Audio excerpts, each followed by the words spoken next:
निम्नलिखित में से कौन सा घटक पर्यावरण के अंतर्गत शामिल है? ठीक है, बताना है। ठीक है, ये क्लास 7 से शुरू हो रहा है आपका। चैप्टर नंबर फर्स्ट है सामाजिक विज्ञान। ठीक है, हमारा पर्यावरण। ठीक है, पहला ही क्वेश्चन है चैप्टर नंबर 7 का, सॉरी क्लास 7 का है। पहला क्वेश्चन, निम्नलिखित में से कौन सा घटक पर्यावरण के अंतर्गत शामिल है? ठीक है, तो मनुष्य, धरातलीय स्थलाकृति, मानव निर्मित वस्तुएं, सारे के सारे पर्यावरण के प्राकृतिक। अंतर्गत ही शामिल होते हैं। ठीक है, ध्यान रखेंगे। किसी भी जीवित प्राणी के चारों ओर पाए जाने वाले रोग, स्थान, वस्तुएं एवं प्रकृति को पर्यावरण कहते हैं। यह प्राकृतिक एवं मानव निर्मित परिघटनाओं का मिश्रण है। ठीक है, प्राकृतिक पर्यावरण में पृथ्वी पर पाई जाने वाले जैविक एवं अजैविक दोनों परिस्थितियां सम्मिलित है। ठीक है, मतलब बात करें पर्यावरण में, प्राकृतिक पर्यावरण में जैविक अजैविक दोनों आते हैं। ठीक है, जबकि मानवीय पर्यावरण में मानव की परस्पर प्रतिक्रियाएं आती है। ध्यान में रखें कि जैसे उनकी रचनाएं, उनके द्वारा बनाई गई गतिविधि, रचना, सब कुछ शामिल होता है। दूसरा क्वेश्चन देखिए, निम्नलिखित में से कौन सा कथन सत्य है? पृथ्वी के या मंडल का अस्तित्व उनके गुरुत्वाकर्षण बल के कारण है। हाँ। दूसरा देखिएगा। ठीक है, वायुमंडल में परिवर्तन होने से मौसम, वायुमंडल में परिवर्तन होने ये से मौसम एवं जलवायु में परिवर्तन होता है। या फिर तीसरा, पादप एवं जंतु मिलकर जैव मंडल का निर्माण करते हैं। कौन सही है? सब सही है। तो सारे के सारे सही है। ठीक है, देखेंगे पृथ्वी पर मनुष्य का अस्तित्व तभी तक है जब तक गुरुत्वाकर्षण बल है। ठीक है, मनुष्य का अस्तित्व की बात करेंगे।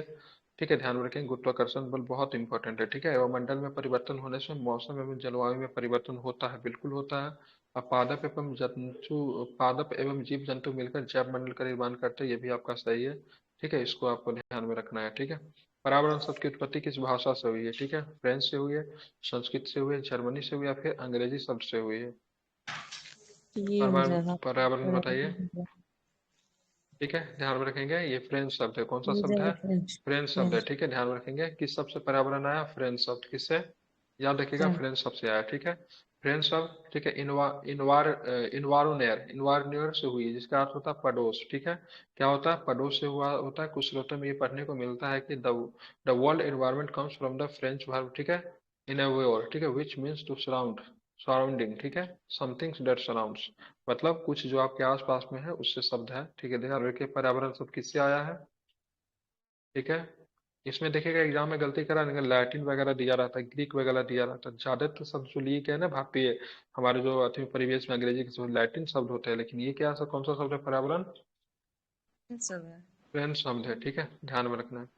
निम्नलिखित में कौन सा तत्व परितंत्र को सही रूप से परिभाषित करता है? एक दूसरे के, ठीक है, अन्योन्य क्रिया करने वाले जीवों का समुदाय, पृथ्वी का वो स्थान जहाँ से सजीव रहते हैं, जीवधारियों का आपसी संबंध में पर्यावरण के बीच संबंध जिसमें वो रहते हैं। ठीक है, तो यही यही आपका सब। सही है। ठीक है, जीवधारियों का आपसी संबंध एवं पर्यावरण के बीच का संबंध जिसमें वो रहते हैं, इसी को क्या बोलते हैं?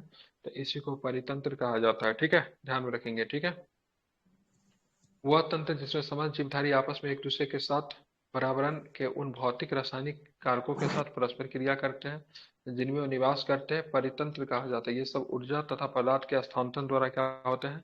संबंध होते हैं। ठीक है, मिलान करना है, मिलान कीजिए। ठीक है, जैव मंडल किसे बोलेंगे? जय मंडल बोलेंगे इसको। पृथ्वी की जय मंडल, वायु तो वायुमंडल है। ये तो पृथ्वी जल किस। मंडल हो जाएगा, ये वायुमंडल हो जाएगा, स्थल हो जाएगा, स्थल मंडल में भूप्रपट्टी ये हो हो जाएगा, जाएगा, प्रपट्टी हो जाएगा, वो हो जाएगा ये हो जय जाएगा। मंडल। ठीक है, तो ऑप्शन नंबर क्या हो जाएगा? सी। ए का सी। 3, बी का 3, ठीक है, बी हम्म। का 1, बी का 1, ठीक है, सी हम्म। का 2, सी का 2 भी ठीक है। ठीक है, और यहाँ पे डी का मतलब क्या हो जाएगा? 4। ठीक है, बी का। तो स्थल मंडल का डिफिनेशन सिंपल है, पृथ्वी की ठोस प्रकृति या कठोर ऊपरी परत। ठीक है, बात करेंगे जल मंडल का, तो पृथ्वी का वह संकीर्ण क्षेत्र जहाँ स्थल जल में वायु मिलकर जीवन और का वायु मिलकर संभव जीवन का। बनाता है। ठीक है, इनको जैव मंडल कहते हैं। ठीक है, जल मंडल में क्या हो जाएगा? जलीय क्षेत्र हो जाएगा। और जबकि बात करें वायुमंडल में क्या होगा? पृथ्वी के चारों ओर फैली वायु की पतली परत। ठीक है, इसको ध्यान में रखिएगा। ठीक है, आप चलते हैं आगे, चलेंगे तो आगे क्या प्रश्न वो भी देखते हैं। ठीक है, विश्व पर्यावरण दिवस कब मनाते हैं तो क्या बताएंगे? 5 जून को। ठीक है, 5 जून। कब मनाते हैं? 5 जून को मनाते हैं, विश्व पर्यावरण दिवस मनाते हैं, याद रखेगा। ठीक है, हमारी पृथ्वी के अंदर चैप्टर देखते हैं। ठीक है, क्या है? पृथ्वी की सतह के सबसे ऊपरी परत को क्या कहते हैं? उसको क्या कहते हैं? परपट्टी कहते हैं। ठीक है, तथा ये सबसे पतली परत है। ठीक है, ध्यान में रखेंगे, पृथ्वी अगर बात करेंगे सही है क्या? ये पृथ्वी की सतह के सबसे ऊपरी परत को यस सर। परपट्टी कहते हैं, तथा ये सबसे यस पतली सर। है, तो सही है। ठीक है, महासागरीय परपट्टी की मोटाई महाद्वीपीय परपट्टी से अधिक होती है, तो इसको गलत लिया है। ठीक है, ये ध्यान गलत रखेंगे, है। सोल्यूशन देखेगा। पृथ्वी के सतह की सबसे ऊपरी परत को परपट्टी कहते हैं। यह सबसे पतली परत होती है। परपट्टी की मोटाई महाद्वीपों एवं महासागरों के नीचे भिन्न भिन्न होते हैं, ठीक है। महाद्वीपीय भाग में इसकी मोटाई, ठीक है, 35 किलोमीटर एवं समुद्री के सतह के नीचे इसकी 5 किलोमीटर तक पाई जाती है। अर्थात महाद्वीपीय परपट्टी की मोटाई महासागरीय पट्टी में अधिक होती है। अतः कथन एक सत्य, जबकि कथन दो की बात करेंगे असत्य है, ठीक है। महासागरीय परपट्टी की मोटाई महाद्वीपीय परपट्टी से अधिक होती है, ये गलत है, ठीक है। अब चलेंगे 2 नंबर क्वेश्चन देखेंगे। 2 नंबर क्वेश्चन क्या है, ठीक है। महाद्वीपीय परपट्टी सिलिका एवं एल्मुना जैसे खनिजों से बनी होती है। महासागरीय परपट्टी सिलिका एवं आयरन से बनी होती है, ठीक है। पृथ्वी की सतह परपट्टी के नीचे मेंटल क्रूड का परत का विकास होता है। या फिर, ठीक है, पृथ्वी की सबसे आंतरिक परत क्रूड कहते हैं, जो कि मुख्यतः निकेल एवं लोहे से बनी होती है, ठीक है। बताइए कौन सा कथन असत्य इसका है तो इसमें से। पर्पटी सिलिका और आयरन से बना होता है। ठीक है, तो महासागरीय का परपट्टी सिलिका एवं आयरन से बना हो तो ये गलत है, ठीक है। बाकी सारे के सारे कथन जो है सही है, ठीक है। विकल्प बी असत्य है, क्योंकि महासागर की परपट्टी मुख्यतः सिलिका एवं मैग्नीशियम से बनी होती है, ठीक है। सीमा किससे से बनी होती बोलते है, क्या हैं। बताएंगे। तो मैग्नीशियम का सिलिका एवं मैग्नीशियम से बनी होती है, ठीक है। ध्यान में रखेंगे, मतलब सिलिका एवं एल्मुना से नहीं, सिलिका एवं की सिलिका एवं आयरन से नहीं, सिलिका मैग्नीशियम से बनी होती है, ठीक है। ध्यान में रखेंगे। जिसका मतलब बोलते हैं सीमा। सीमा का मतलब क्या, तो SIMA। सीमा का मतलब क्या होता है, सिलिका तथा सिलिका मैग्नीशियम की और प्रधानता के आयरन। कारण, ठीक है। प्रॉपर्टी के ठीक नीचे मेंटल होता है, जो कि लगभग 2900 किलोमीटर तक गहराई तक फैला होता है, ठीक है। पृथ्वी के सबसे आंतरिक परत क्रोड है, जो मुख्यतः निकेल एवं लोहे की बनी है, तो इसे नीफे के नाम से भी जाना जाता है। पृथ्वी के सबसे आंतरिक परत क्या बोलते हैं, उसको क्रोड कहते हैं, ठीक है। क्रोड किससे बना होता है, लोहा एवं, मतलब किससे बना होता है, निकेल एवं लोहा से बना होता है, ठीक है। निकेल, ठीक है, प्लस क्या होता है, लोहा, ठीक है। तो निकेल को हम लोग क्या लिखते हैं, निकेल को NaNi लिखते हैं ना, और लोहा को हाँ। Fe लिखते हैं, ठीक है। तो क्या इससे बन गया, निफे बन गया, ठीक है। इसको आपको ध्यान में रखना है, ठीक है। चलिए आगे चलेंगे, तो क्या प्रश्न है वो भी जरा देखते हैं। जब द्रवित मैग्मा ठंडा होकर ठोस हो जाता है तो इस प्रकार बने सेल को क्या बोलते हैं, इसको आग्नेय सेल बोलते हैं। क्या बोलते हैं इसको, आग्नेय सेल ऑर्गेनाइजेशन। बोलते हैं। जब द्रवित मैग्मा, ये सब आएगा एग्जाम में, ठीक है। जब द्रवित मैग्मा ठंडा होकर ठोस हो जाता है तो इस प्रकार बने सेल को आग्नेय सेल कहते हैं। इन्हें प्राथमिक सेल भी कहा जाता है।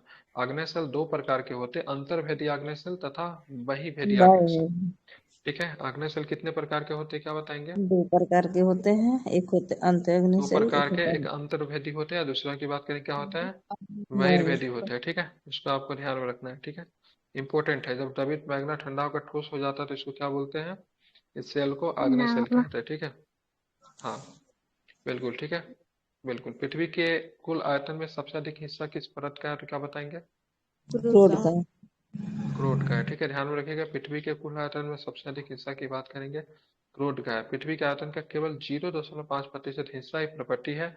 बाकी 16% की बात करें मेंटल, और 83% हिस्सा क्रोड है, ठीक है। क्रोड कितना परसेंट है, 83%। 83%, ठीक है। मेंटल कितना परसेंट है, मेंटल सोलह 16%। परसेंट 16%, ठीक है। और बात करेंगे पृथ्वी के आयतन का कितना प्रतिशत भूप्रपट्टी है, प्रपट्टी कितना है, तो मात्र 0.5%, ठीक है। सबसे ज्यादा क्या है, क्रोड है, ठीक है। क्रोड सबसे नीचे होता है, ठीक है। चलिए आगे बात करेंगे। निम्नलिखित कथनों पर फिर से आपको विचार करना है। जब द्रवित लवा पृथ्वी के सतह पर आकार तेजी से ठंडा होकर ठोस हो जाता है तो इस प्रकार बहिर्वेदी आग्नेय सेल का निर्माण होता है। जब द्रवित मैग्मा भूपर्पट्टी के अंदर गहराई में ही ठंडा हो जाता है तो अंतर्भेदी आग्नेय सेल का निर्माण होता है।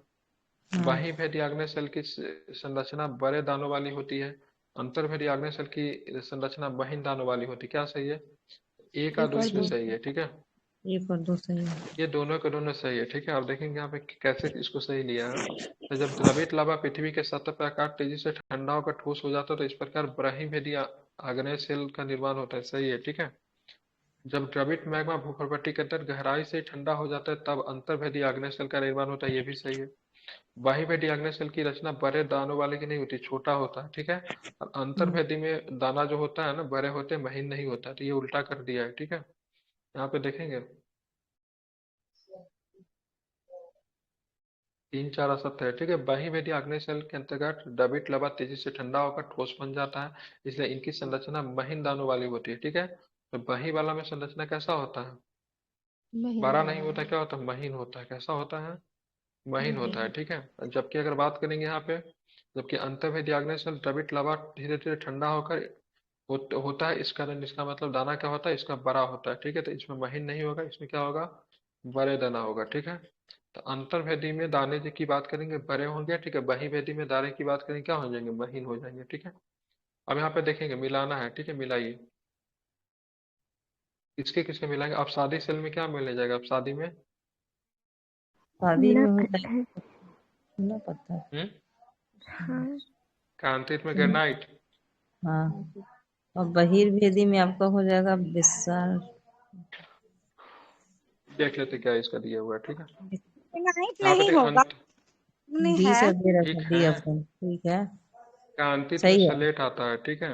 अब शादी में चूना पत्थर हो जाएगा, अंतर्वेदी हम्म। में ग्रेनाइट हो जाएगा, और लाइट हो बहिर्वेदी में गया बात और करेंगे बेसाल्ट हो बहिर्भेदी में जाएगा। विशाल। हम्म तो ग्रेनाइट अब शादी में लगाया था, अब शादी में ग्रेनाइट सही था क्या, नहीं होगा ना, अब शादी में चूना पत्थर होगा, अब शादी में चूना कांटिट में सलेट होगा। अच्छा बताओ शादी में ठीक तो है, क्या सर। हो जाएगा। और शादी ठीक अब लगा थे शादी में सर, क्या, सही तो था। हाँ, चूना पत्थर आप ठीक था। सही तो लगाए थे। ये इसमें सही था। हाँ सही था। अंतर्वेदी और में ये क्या था फिर। बहिर्भेदी में आपका था विशाल। एमएम बस है ना, उसमें प्लेट हो जाएगा, उसमें प्लेट ग्रेनाइट का नहीं। सामने सामने होगा। डी का 1 हो जाएगा। हाँ, ये स्लेट में जाएगा। अब शादी में चूना पत्थर जाएगा, और अंतर्वेदी में क्या हो जाएगा, ग्रेनाइट था कि क्या था अंतर्वेदी में। ठीक है, अंतर्वेदी में ग्रेनाइट था। अंतर्वेदी में ग्रेनाइट था, बहिर्वेदी में और बेसाल्ट था, ठीक। बहिर्भेदी में विशाल। अंतर्वेदी में क्या हो जाएगा, ग्रेनाइट हो जाएगा, बहिर्वेदी में क्या और हो जाएगा, बेसाल्ट हो विशाल्ट। जाएगा, ठीक है। इसको याद कर लीजिएगा, इंपॉर्टेंट है, ठीक है। फिर से रिपीट कर दे रहा हूँ, ठीक है। अंतर्वेदी में ग्रेनाइट, बहिर्वेदी में बेसाल्ट, अब शादी में चूना पत्थर, गांठित में क्या होगा, सलेट होगा, स्लेट। ठीक है। अब शादी सेलों के संदर्भ में निम्नलिखित में से कौन सा कथन सत्य है। अब शादी सेलों का निर्माण विभिन्न प्रकार के सेल अपसादों के निक्षेपण से होता है। इन सेलों में जीवाश्म होने की कोई संभावना नहीं होती, गलत होता है। अपसादी में जीवाश्म होता है, ठीक है। ये सेल अपेक्षाकृत कम कठोर होती है, ठीक है। 1 और 3 सही है, ठीक है। क्या होता है, जीवाश्म की वजह से ही मतलब अपसादी सेल का निर्माण होता है, ये ध्यान में रखना है आपको, ठीक है। अपेक्षाकृत कम कठोर होता है, ये बात सही है। अपसादी सेलों का निर्माण विभिन्न प्रकार के सेल अपसादों के निक्षेपण से होता है, ध्यान में रखना है, ठीक है। लेकिन इसको जीवाश्म सेल भी कहते हैं, ध्यान में रखना। अपसादी का निर्माण जीवाश्म से ही होता है, ठीक है। बाकी सारे के सारे सही है। इन सेलों में पौधे, जानवर, अन्य सूक्ष्म जीव जो कभी इन सेलों पर रह रहे थे, जीवाश्म में पाया जाता है, तो कथन 2 क्या है, सत्य है। उच्च ताप एवं दाब के कारण कौन सा सेल क्रांतित सेल में परिवर्तित हो जाता है, ठीक है। तो आग्नेय अग्नि। सेल और अपसादी सेल, ठीक है। उच्च ताप एवं दाब के कारण कौन सी सेल क्रांतित सेल में परिवर्तित हो जाती है, तो आग्नेय और क्या हो जाएगा, और शादी। अपसादी, ठीक है। इसको ध्यान में रखना है, ठीक। तीसरा नंबर क्वेश्चन देखेंगे, सॉरी तीसरा नंबर चैप्टर हमारी बदलती पृथ्वी से है, ठीक है। पृथ्वी का स्थल मंडल अनेक प्लेटों में विभाजित है तथा ये प्लेटें हमेशा धीमी गति से चारों ओर घूमते रहती है, ठीक है। पृथ्वी के अंदर पिघला हुआ मैग्मा एक वित्तीय रूप में घुमा करता है, ठीक है। बताना कौन सा कथन सही है। दोनों दोनों से। गलत लग रहा है सर, दोनों सही है, ठीक है। स्थल मंडल का अनेक प्लेटों में विभाजित है, जिन्हें मतलब क्या बोलते हैं, स्थल मंडलीय प्लेट कहते हैं, दोनों संबंधित। सही है। ये प्लेटें हमेशा धीमी गति में चारों तरफ घूमते रहती है, प्रत्येक वर्ष में केवल कुछ मिलीमीटर के लगभग ही मतलब आगे ये जाती है, ठीक है। ऐसा पृथ्वी के अंदर में पिघले हुए मैग्मा के होने वाली गति के कारण होता है, ठीक है। पृथ्वी के अंदर पिघला हुआ मैग्मा एक बीतीय रूप में घुमा करता है। कैसे घूमता है, तो बीतीय रूप में घूमता है, इसको भी आप ध्यान में रखेंगे। बात करेंगे पृथ्वी के अंदर, पृथ्वी की गति के संदर्भ में निम्नलिखित कथनों पर आपको फिर से विचार करना है। जो बल पृथ्वी के आंतरिक भाग में घटित होती है उसके अंतर्जात बल कहते हैं। जो बल पृथ्वी के सतह पर उत्पन्न होता है उसे बहिर्जात बल कहते हैं। कौन सही है, तो दोनों को दोनों कथन दोनों सही है, ठीक है। सही है। अगर प्रश्न आपसे पूछा जाएगा अंतर्जात बल किसे कहते हैं, तो जो बल पृथ्वी के आंतरिक भाग में घटित होता है उसको कौन बोलते हैं, अंतर्जात बल कहते हैं, ठीक है। और जो बल पृथ्वी के सतह पर उत्पन्न होता है उसे मतलब कौन सा बोलते हैं, बहिर्जात बल कहते हैं, ठीक है। ध्यान में रखेंगे, दोनों को दोनों स्टेटमेंट की बात करेंगे, सही है, ठीक है। अंतर्जात बल को, ठीक है, इंडोगेनिक फोर्स भी कहते हैं, ठीक है। बहिर्जात बल को एक्सोगेनिक फोर्स भी कहते हैं। तो इंडोगेनिक फोर्स की बात करेंगे पृथ्वी के आंतरिक भाग में, ठीक है। हाँ, एक्सोगोनिक की बात करेंगे पृथ्वी के सतह पे, ठीक है। याद रहेगा, इंपॉर्टेंट है ये। देखिए यहाँ से प्रश्न कई बार आया है, ठीक है। भूकंप के अंतर्गत भूपटपट्टी के नीचे का वह स्थान जहाँ कंपन आरंभ होता है उसको उद्गम केंद्र कहते हैं। और उद्गम केंद्र के भू सतह पर उन्हें निकटतम स्थान को अधिकेंद्र कहते हैं। कौन सा सही है, तो दोनों को दोनों दोनों सही है। स्टेटमेंट सही है, दोनों ठीक है। सही क्या है, है। तो दोनों को दोनों स्टेटमेंट सही है, इसको आप लोग ध्यान में रखिएगा, इंपॉर्टेंट है, ठीक है। बहुत स्टेटमेंट सही है, किसी भी प्रकार को कोई भी गलती नहीं है इनमें, ठीक है। मैं फिर से रिपीट कर दे रहा हूँ, सुन लीजिए, ठीक है। ध्यान में रखेंगे, भूकंप के अंतर्गत भूपर्पट्टी के नीचे का वह स्थान जहाँ कंपन आरंभ होता है उसे क्या बोलते हैं? तो उसे उद्गम केंद्र कहते हैं। अब उद्गम केंद्र के भू सतह पर उसके निकटतम स्थान को अधिकेंद्र कहते हैं। ठीक है, ध्यान में रखेंगे। स्थल मंडलीय प्लेटों पर गति करने पर पृथ्वी के सतह कंपन होता है। ये कंपन पृथ्वी के चारों ओर गति करता है, इस कंपन को भूकंप कहते हैं। ठीक है, भूकंप के नीचे का वह स्थान जहाँ कंपन प्रारंभ होता है उसको उद्गम केंद्र कहते हैं, तथा उद्गम केंद्र की भू सतह के निकटतम स्थान को अधिकेंद्र कहते हैं। ठीक है, ध्यान में रखें, इंपॉर्टेंट है, ऐसे प्रश्न आते हैं। नदी जब मैदानी भाग में प्रवेश करती है तो मुर्दार मार्ग पर, ठीक है, बहने वाली, ठीक है, मुर्दार मार्ग पर बहने वाली, ठीक है, नदी के बड़े भाग को क्या कहते हैं? तो इनको विसर्प कहते हैं। क्या कहते हैं इनको? विसर्प कहते हैं। ठीक है, ध्यान में रखेंगे। क्या था, तो इसको ध्यान में रखना है। नदी जब मौसमी भाग में प्रवेश करती है तो मुर्दार मार्ग पर बहने लगती है। नदी के इन बड़े जोरों को क्या कहते हैं? तो विसर्प कहते हैं। क्या कहते हैं इनको? तो विसर्प कहते हैं। इंपॉर्टेंट है, ध्यान में रखिएगा, एग्जाम में ऐसे प्रश्न आते हैं। ठीक है, ध्यान में रखेंगे। ठीक है, एक मिनट रुक जाइए।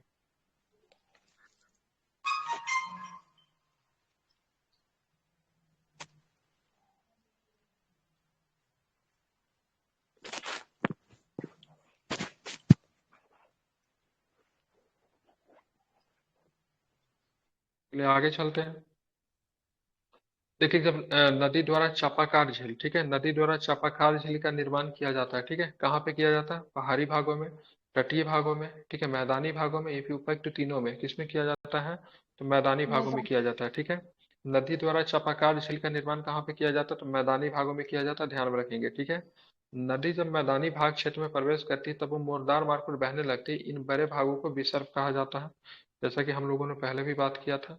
जब नदी का पानी घुमावदार मार्ग में प्रवाहित होता है तो अवतल किनारे पर अपरदन तथा उत्तल किनारे पे निक्षेपण होता है। कालांतर में ये प्रक्रिया बढ़ जाती है और मोर अधिक घुमावदार हो जाता है। ठीक है, जिससे यह एस आकार के होते हैं। ठीक है, ध्यान में रखना है। अंत में ये घुमावदार इतना ज्यादा हो जाता है कि नदी मुख्य नदी यह मुख्य नदी से अलग हो जाता है। ठीक है, इस अलग हुए भाग को चापाकार झील, गोकुर झील, ठीक है, क्षारण झील भी कहते हैं। ठीक है, इसको ओक्सबो लेक भी कहते हैं। ठीक है, तो प्रश्न क्या था यहाँ पे? नदी द्वारा, ठीक है, चापाकार झील, ठीक है, जिसको ओक्सबो गोकुर झील भी कहते हैं, कहाँ पे बनेगा? तो ये ध्यान में रखिए, कहाँ पे बनेगा? तो मैदानी भागों में मैदानी बनेगा। कहाँ पे भाग में, बनेगा? ये मैदानी भाग। मैदानी भागों में ही बनेगा। ठीक है, इसको आपको ध्यान में रखना है। ठीक है, निम्नलिखित में से कौन सी तटीय स्थलाकृति समुद्री तंगों के द्वारा बनाई जाती है? तो क्या बताएंगे? सारे ही बनाया जाता है। ध्यान में रखेंगे तो बात करेंगे। ठीक है, समुद्री गुफा की बात करेंगे, समुद्री मेहराब, स्टैक या फिर समुद्री भिरकू। ठीक है, निम्नलिखित में कौन सी तटीय स्थलाकृति समुद्री तंगों के द्वारा बनाई जाती है? तो सारे ही बनाए जाते हैं। ठीक है, क्या क्या नाम है? समुद्री गुफा, समुद्री मेहराब, स्टैक या फिर समुद्री भृगु। ठीक है, सारे के सारे बनाए जाते हैं। ठीक है, ध्यान में इसको रखिएगा, इंपॉर्टेंट है। ठीक है, बहुत जरूरी है, ये पूछ सकता है ये। समुद्री तरंगों के अपरदन एवं निक्षेपण से तटीय स्थलाकृति बनती है। समुद्री तरंग लगातार सैलों से टकराते हैं जिनसे दरारें विकसित होती है। समय के साथ ये बड़ी और चौड़ी होती है। इनको समुद्री गुफा मतलब सी कैप्स कहते हैं। इन गुफाओं में बड़े होते जाने पर इनमें केवल छत ही बचती है, इसलिए तटीय मेहराब बनते हैं। लगातार अपरदन छत को भी तोड़ देता है, केवल दीवारें बचती हैं। दीवारें जैसी आकृति को क्या बोलते हैं? स्टेक कहते हैं। ठीक है, समुद्री जल के ऊपर लगभग ऊर्ध्वाधर होते हुए, ठीक है, सैलीय छतों को समुद्री भृगु, शी क्लिप कहते हैं। ठीक है, समुद्री तंगों के किनारे पर अवसाद जमकर समुद्री पुलिन का निर्माण करता है। समुद्री पुलिन का निर्माण कैसे होता है? तो समुद्री तरंगों के किनारों पर अवसाद मतलब क्या होता है? जमा करके समुद्री पुलिन का निर्माण होता है। ठीक है, ध्यान में रखेंगे। आप चलेंगे आगे, क्या है तो देखते हैं जरा प्रश्न। निम्नलिखित में से कौन सा कारक, ठीक है, लोएस के निर्माण के लिए उत्तरदायी है? तो पवन। ठीक है, ध्यान में रखिए, इंपॉर्टेंट क्वेश्चन है। लोएस के निर्माण के लिए कौन सा कारण उत्तरदायी है? तो ध्यान में रखिए, पवन। ठीक है, रेगिस्तान में पवन अपरदन एवं निक्षेपण प्रमुख कारक है। रेगिस्तान की पवनें रेत की एक स्थान से दूसरे स्थान पर पहुंचाती है। जब पवनों का बहाव रुकता है तो यह रेत गिरकर छोटी छोटी छोटी पहाड़ी बनाती है, जिनको क्या बालू टिब्बा, ठीक है, सैंड ड्यून्स कहते हैं। जब बालू कण महीन एवं हल्के हैं तो, ठीक है, वायु टकरा कर अत्यधिक दूर ले जाते हैं। जब ये बालू कण विस्तृत क्षेत्र में निक्षेपित हो जाता है तो इसलिए इसे लोएस या फिर चीन के, और लोएस आपको कहाँ पे मिलेगा? तो चीन में विशाल लोएस निक्षेप आपको मिलता है। ठीक है, ये भी आपको ध्यान में रखना है। फिर से क्वेश्चन रिपीट कर दे रहा हूँ क्योंकि इंपोर्टेंट। निम्नलिखित में से कौन सा कारक लोएस के निर्माण के लिए उत्तरदायी है? तो किस लिए है? पवन। ठीक है, ध्यान में रखिए क्या होगा? पवन होगा। ठीक है, सैंड ड्यून्स क्या बोलते हैं? रेगिस्तान में पवन रेत को एक स्थान से दूसरे स्थान पर पहुंचा रहा है। जब पवनों का बहाव रुकता है तो यह एक जगह पे मतलब क्या हो जाता है, जमा हो जाता है, ठीक है, और एक तरह से बड़ा सा मतलब पहाड़ जैसा बना देता है, उसको सैंड ड्यून्स कहते हैं, ठीक है। चौथा नंबर चैप्टर चलेंगे जो कि हमारा क्या, वायु है, क्लास 7 का। क्लास 7 की बात करेंगे, चौथा नंबर चैप्टर जो है वायु है, ठीक है। निम्नलिखित कथनों पर फिर से आपको विचार करना है। वायु में सबसे अधिक नाइट्रोजन गैस की मात्रा पाई जाती है, ठीक है। ये जब हम सांस लेते हैं तो ऑक्सीजन के साथ फेफड़े में कुछ नाइट्रोजन भी जाती है, भी ठीक है। ठीक है, बात करेंगे पौधे अपने जीवन के लिए नाइट्रोजन की आवश्यकता को सीधे वायुमंडल से पूरा नहीं करते, ठीक है। ध्यान रखें, एक आध दो सही है, ठीक है। वायुमंडल से पूरा नहीं कर पाते हैं बल्कि नाइट्रेट के रूप में नाइट्रोजन बनाते हैं ये लोग, ठीक है, सोल्यूशन दिया होगा। नाइट्रोजन वायु में सर्वाधिक मात्रा में पाई जाती है। जब हम सांस लेते हैं तो फेफड़ा में कुछ नाइट्रोजन भी ले लेते हैं, फिर उन्हें बाहर निकाल देते हैं। पौधे को अपने जीवन के लिए नाइट्रोजन की आवश्यकता पूरी होती है, जिससे वो सीधे वायु से नहीं बल्कि मृदा तथा कुछ पौधे की जड़ों में रहने वाले जीवाणु, राइजोबियम टाइप का, ठीक है, नाइट्रोजन लेकर इसका स्वरूप बदल देते हैं, जिनसे पौधे निर्माण प्रयोग कर सके। तो 3 की बात करेंगे, गलत है। वायुमंडल में पाए जाने वाली गैसों का प्रतिशत, ठीक है, सबसे ज्यादा बात करेंगे तो नाइट्रोजन, फिर ऑक्सीजन, फिर हीलियम नहीं, ठीक है। नाइट्रोजन, ऑक्सीजन, ऑर्गन और फिर मतलब क्या होता है, कार्बन डाइऑक्साइड होता है। कैसे होता है, नाइट्रोजन 78% है, ऑक्सीजन 21% है। ऑर्गन की बात करेंगे 0 पॉइंट कितना परसेंट है, ठीक है, क्या ऑर्गन की बात करेंगे तो 0.93% है। कार्बन डाइऑक्साइड की बात करेंगे 0.03% है, और अन्य सभी गैस की बात करेंगे तो 0 दशमलव, ठीक है, 0.04% है, ठीक है। अगर एग्जाम में कार्बन डाइऑक्साइड की मात्रा पूछने लगा है आजकल, ठीक है, तो ध्यान रखिए 0.03%, ठीक है।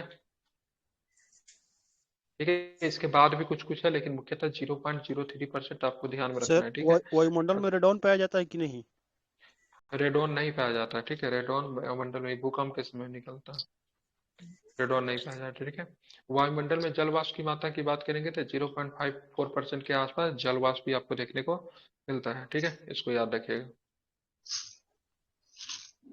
मौसम से संबंधित सभी घटनाएं जैसे वर्षा, कोहरा, ओला वर्षा, ठीक है, वायुमंडल के किस परत में घटित होती है, तो क्या बताएंगे, ये आपको कहाँ पे होती है, क्षोभ मंडल में होती है, ठीक है, कहाँ पे होती है, क्षोभ मंडल में होती है, ठीक है। क्षोभ मंडल या मंडल की सबसे महत्वपूर्ण परत है, ठीक है, इसकी औसत ऊंचाई सतह से लगभग 13 किलोमीटर है। मौसम से संबंधित लगभग सभी घटनाएं जैसे वाष्पीकरण हो गया, संघनन हो गया, वर्षण हो गया, कोहरा हो गया, बादल हो गया, ओस हो गया, पाला हो गया, हिम वर्षा हो गया, ओलावृष्टि हो गया, जल वर्षा, बादलों की गरज, तड़ित झंझावात, ठीक है, चक्रवात इत्यादि सभी के सभी कहाँ पे होते हैं, क्षोभ मंडल में ही होते हैं, ठीक है, ध्यान रखेंगे। क्षोभ मंडल के ऊपर आपको मिलेगा, ठीक है, कौन सा मिलेगा, समताप मंडल मिलेगा जिसमें वायुयान उड़ता है, ठीक है। बात करें समताप मंडल के ऊपर की, आप जाएंगे तो वहां पे ओजोन मिलेगा, ठीक है, नहीं नहीं ओजोन नहीं, ठीक है, मध्य मंडल मिलेगा। मध्य मंडल के बाद ओजोन मिलेगा, ओजोन मंडल के बाद आयन मंडल मिलेगा। गलत बता रही है क्या, क्षोभ के बाद समताप, संताप के समताप बाद मंडल के बाद मध्य मध्य, मध्य मध्य के मंडल, बाद ठीक आयन, बता रहे, आयन, आयन के बाद आयन गर्मी, वायु। ठीक है, एक्सोस्फीयर, ठीक है। समताप मंडल से संबंधित निम्नलिखित कथनों पर विचार करना, ठीक है। क्षोभ मंडल के ठीक ऊपर वाले भाग को, ठीक है, सबमंडल कहते हैं, ठीक है। क्षोभ मंडल के हाँ ठीक ऊपर होता है समताप मंडल होता है जिसमें प्लेन उड़ता है। यह मंडल बादलों में मौसमी घटनाओं से लगभग मुक्त होता है इसलिए प्लेन उड़ता है, ठीक है। जी। ओजोन गैस का इस परत में समताप मंडल में स्थित होता है, ठीक है, ध्यान में रखेंगे तो ओजोन गैस समताप मंडल में ही आपका स्थित होता है, तो ये भी आपको ध्यान में रखना है, ठीक है। समताप मंडल से संबंधित दिए गए तीनों कथन सत्य है। समताप मंडल धरातल से 50 किलोमीटर की ऊंचाई तक फैला है। यह परत मौसमों, ठीक है, यह परत बादलों, ठीक है, मौसम संबंधी घटनाओं से लगभग मुक्त होता है। इनकी पारिस्थितिकी हवाई जहाज उड़ाने के लिए आदर्श होती है।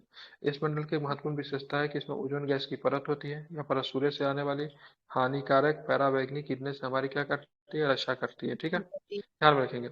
आगे की बात करेंगे अंतरिक्ष में, ठीक है, आने वाले उल्कापिंड वायुमंडल के किस परत में जलते हैं, तो ये आपका मध्य मंडल में आके जल जाता है। कहाँ पे, अंतरिक्ष से जो उल्कापिंड जो आता है वो आपको मध्य मंडल में आके मतलब क्या होता है, जलने लगता है। इसका इंपॉर्टेंट है, इसको ध्यान में रखिएगा। कहाँ पे आके जलने लगता है, तो मध्य मंडल में आके आपका अंतरिक्ष से आने वाला उल्कापिंड जो होता है क्या होता है, जलने लगता है।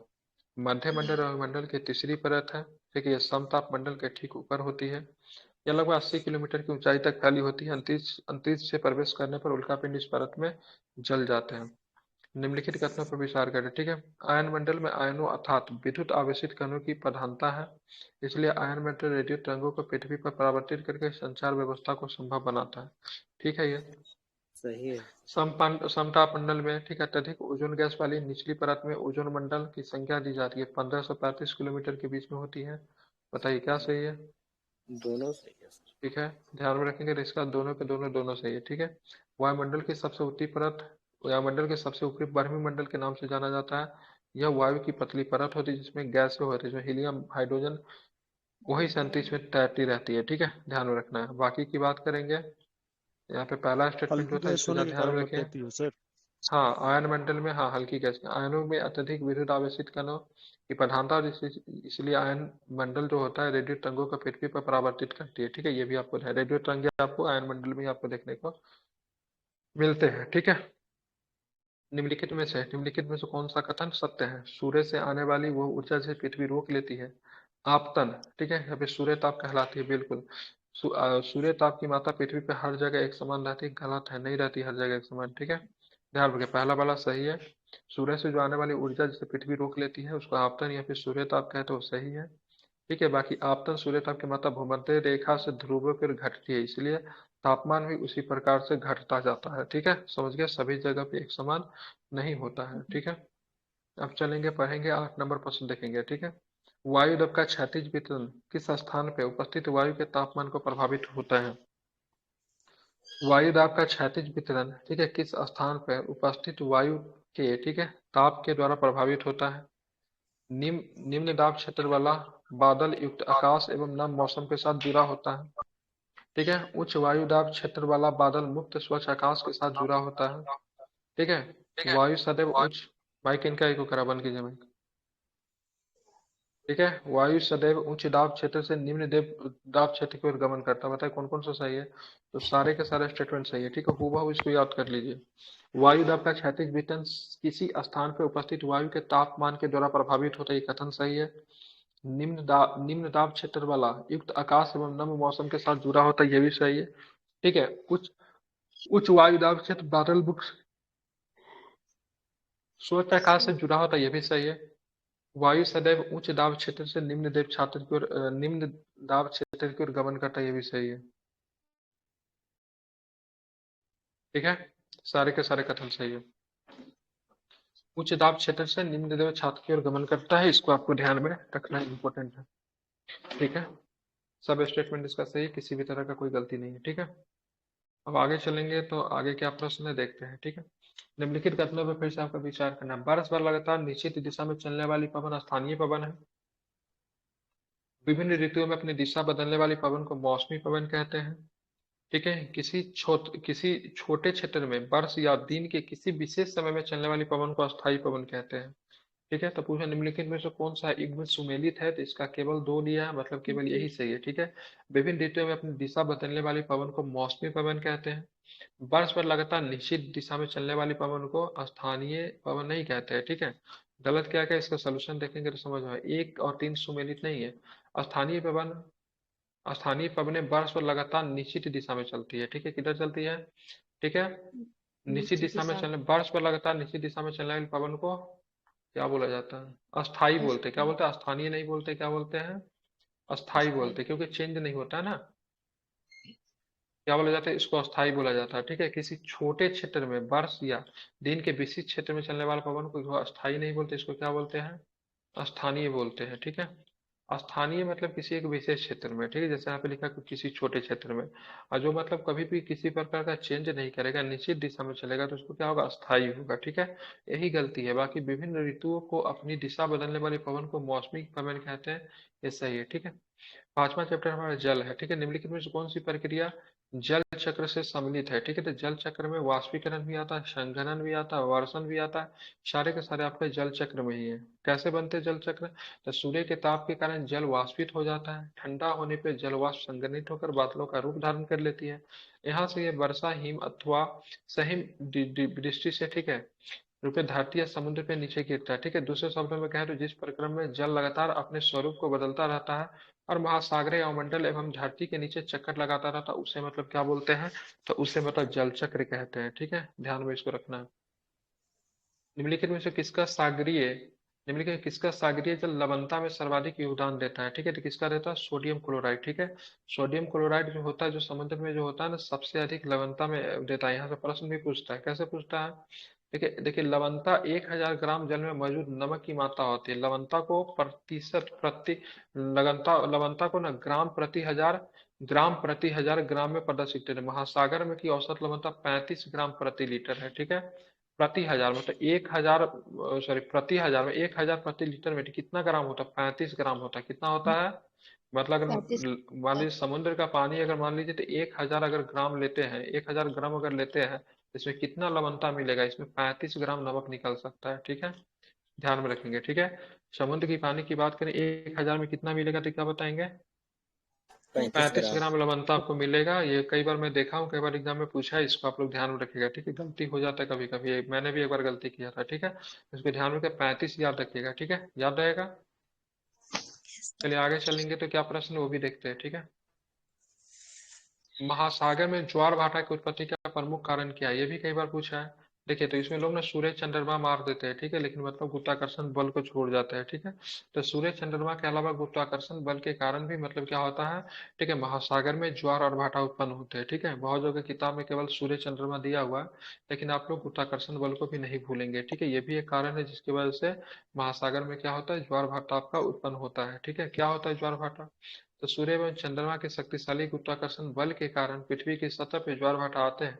ज्वार भाटा की उत्पत्ति में पृथ्वी के गुरुत्वाकर्षण बल एवं अपकेंद्रीय बल का भी प्रभाव होता है। ठीक है, ज्वार भाटा के आने के लिए ध्यान में रखिएगा, तो गुरुत्वाकर्षण बल एवं अपकेंद्रीय बल का भी ध्यान रखिएगा, इसका भी मतलब प्रभाव होता है। जब महासागर का जल सर्वाधिक ऊंचाई तक उठकर तट के बड़े हिस्सों को डुबो देता है तो उसे ज्वार कहते हैं। ठीक है, और जब जल अपने न्यूनतम स्तर पर पहुंच जाता है तो एवं तट के पीछे चला जाता है तो उसे मतलब भाटा कहते हैं। ठीक है, और सामान्य नियम यह है कि इसे एक दिन में सामान्यतः दो दो बार नियम से ज्वार एवं भाटा आते हैं। ठीक है, दिन में कितने आएंगे? 2 बार। 2 बार आते हैं। इसमें कुछ अंतर भी पाया जाता है ना, कुछ अंतर, 6 घंटा कुछ मिनट का कुछ अंतर है इसमें। याद है कि 26 मिनट की कुछ ऐसे करके दोनों के बीच में एक अप्रॉक्स अंतर भी है, मुझे याद नहीं आ रहा ये है तो ज्वार और भाटा के बीच का। ज्वार और भाटा का रेशियो सर 11:5 होता है। घंटा में तो अंतर नहीं पता। अच्छा, कुछ अंतर भी होता है। ठीक है, अब यहाँ पे आप मिलेंगे तो 11 और 5। ठीक है, एक बार देख लीजिएगा, अंतर भी कुछ है इसका। ठीक है, मैंने कहीं पे 26 पढ़ा मिनट। हुआ है। हाँ, कुछ 26 मिनट नहीं है। ठीक है, मतलब कुछ घंटा 26 मिनट है। हम्म। ज्वार भाटा के बीच का अंतर देखेंगे ना, तो कुछ घंटा 26 मिनट है। ठीक है, एक बार आप लोग चेक कीजिए, मिलेगा आप लोग को। 24 ठीक है, घंटा 26 मिनट की 12 घंटा। 12 घंटा 26 मिनट देख लीजिए ना, मिल जाएगा, गूगल करेंगे तो मिल जाएगा। ठीक है, yes sir, yes sir, yes sir. क्या? हम्म। ठीक है, वृहद ज्वार आने की सही स्थिति क्या होती है? तो ध्यान रखिए, जब सूर्य चंद्रमा एवं पृथ्वी तीनों एक ही सीधे में होंगे ना, तब आएंगे वृहद ज्वार। ध्यान रखें, जब सूर्य चंद्रमा में पृथ्वी तीनों एक ही स्थिति में होते हैं तो उस समय सबसे ऊंचे ज्वार उठते हैं, जिससे ज्वार को वृहद ज्वार कहते हैं। ठीक है, ध्यान में रखेंगे। ठीक है, सूर्य चंद्रमा में पृथ्वी तीनों जब एक ही स्थिति में होते हैं तो उस समय सबसे ऊंचे ज्वार उठते हैं, जिसको मतलब वृहद ज्वार कहा जाता है। इसको ध्यान में रखेंगे। वृहद ज्वार किन कारणों से होता है? तो ये पूर्णिमा के दिन भी हो सकता है, अमावस्या के दिन भी आपको वृहद ज्वार आपको देखने को मिलेंगे। ठीक है, कब होंगे? तो ध्यान में रखिएगा, पूर्णिमा के दिन भी हो सकता है, तो अमावस्या के दिन भी आपको वृहद ज्वार आपको देखने को मिलेगा। ठीक है, वृहद ज्वार की स्थिति क्या है? जब सूर्य चंद्रमा पृथ्वी जब तीनों एक ही स्थिति में हो तो क्या होता है? तो आपको वृहद ज्वार आपको देखने को मिलता है। और कब आ सकता है वृहद ज्वार? तो पूर्णिमा को भी आ सकता है, अमावस्या को भी वृहद ज्वार आ सकता है। ठीक है, इसको आपको ध्यान में रखना चाहिए। ठीक है, इंपॉर्टेंट है ये। ठीक है, पूर्णिमा एवं अमावस्या के दिनों में, ठीक है, सूर्य चंद्रमा में पृथ्वी तीनों एक ही स्थिति में होते हैं। ठीक है, वृहद ज्वार की स्थिति होती है। आप देखेंगे, जब सूर्य चंद्रमा में पृथ्वी जब एक ही स्थिति में न होकर समकोण होते हैं, तब चंद्रमा में सूर्य के आकर्षण बल एक दूसरे के विपरीत कार्य करता है। ऐसी स्थिति में निम्न ज्वार की उत्पत्ति होती है। ठीक है, इसमें ज्वार की, ठीक है, ऊंचाई सामान्य ज्वार से मतलब क्या होती है? कम होती है। लघु ज्वार की उत्पत्ति कृष्ण पक्ष एवं शुक्ल पक्ष में, ठीक है, सप्तमी या अष्टमी को होती है। ठीक है, लघु ज्वार की उत्पत्ति कृष्ण, एक मैं फोन में 1 मिनट ले रहा हूँ, रुकिएगा जरा।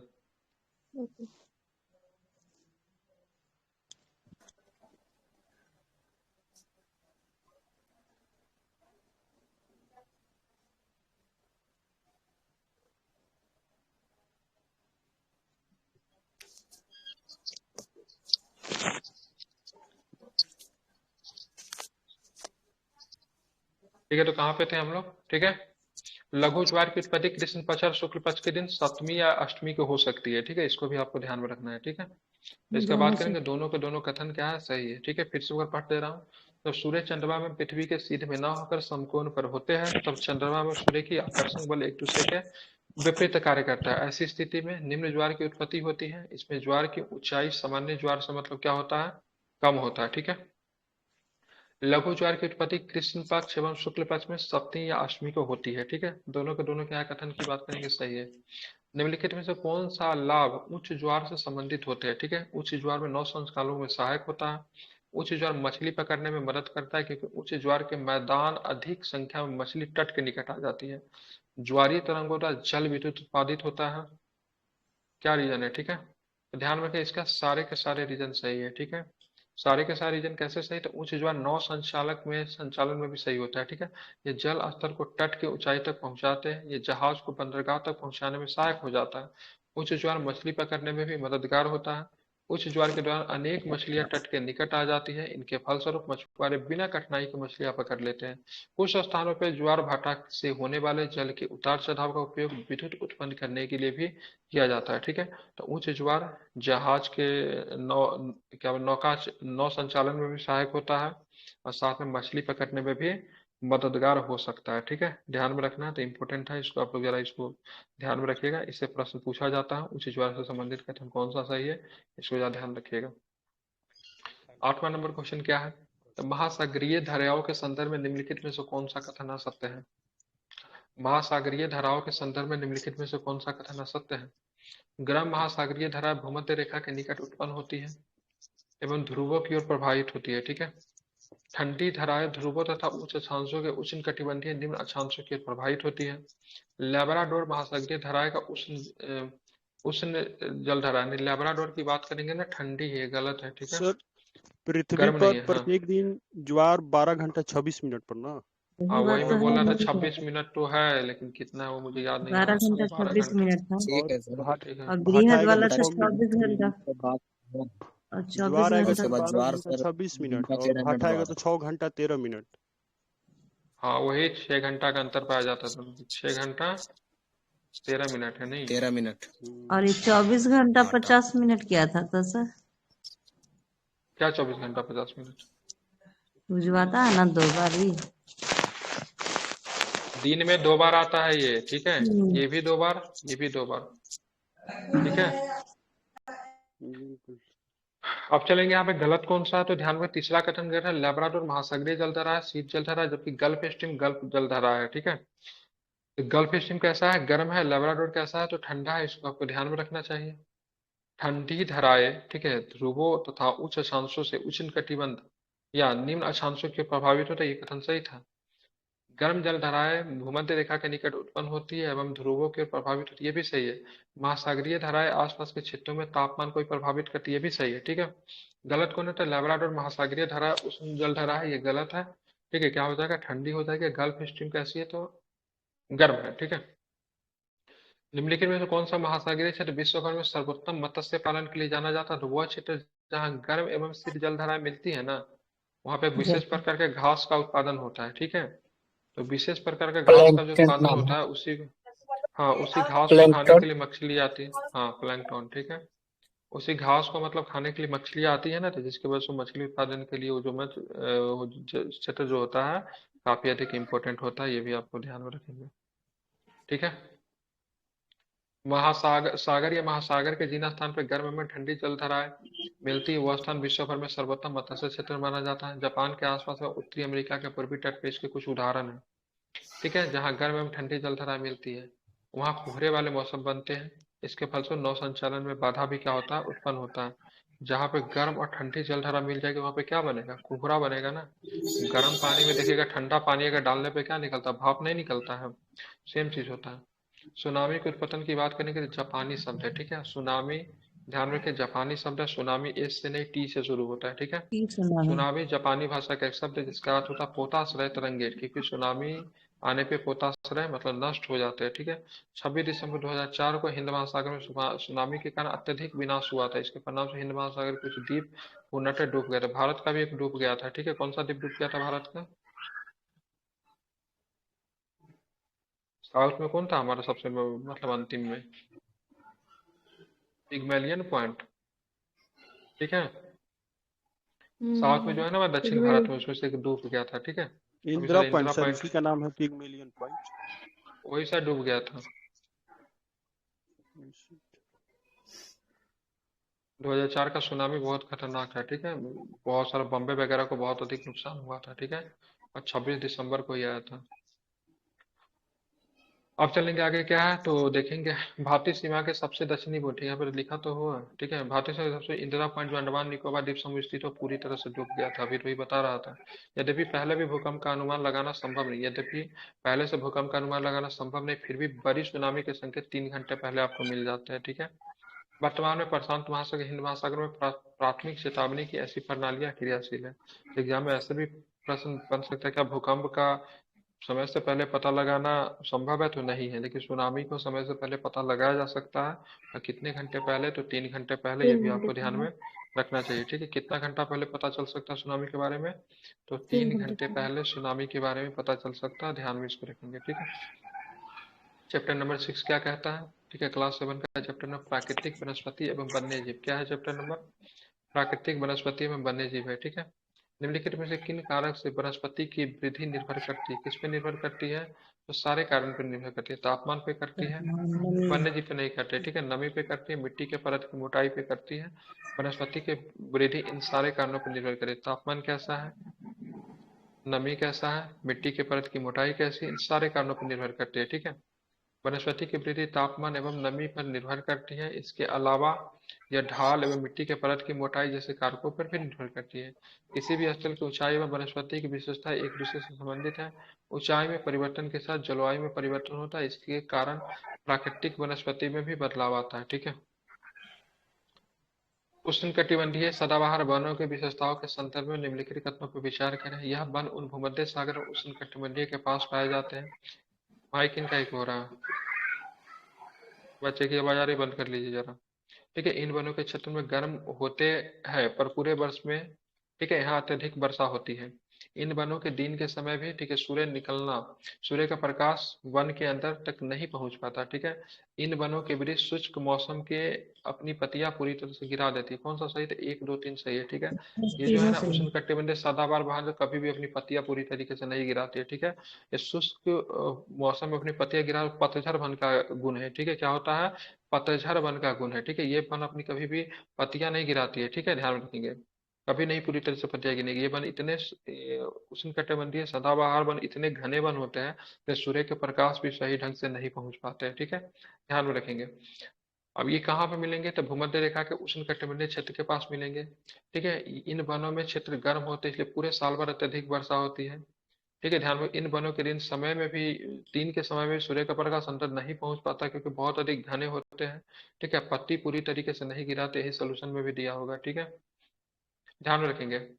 यहाँ पर एक उष्णकटिबंधीय सदाबहार वन, ठीक है, मौसम सभी शुष्क नहीं होता, इसलिए यहाँ के पेड़ों की पत्तियां पूरी तरह से नहीं झड़ती।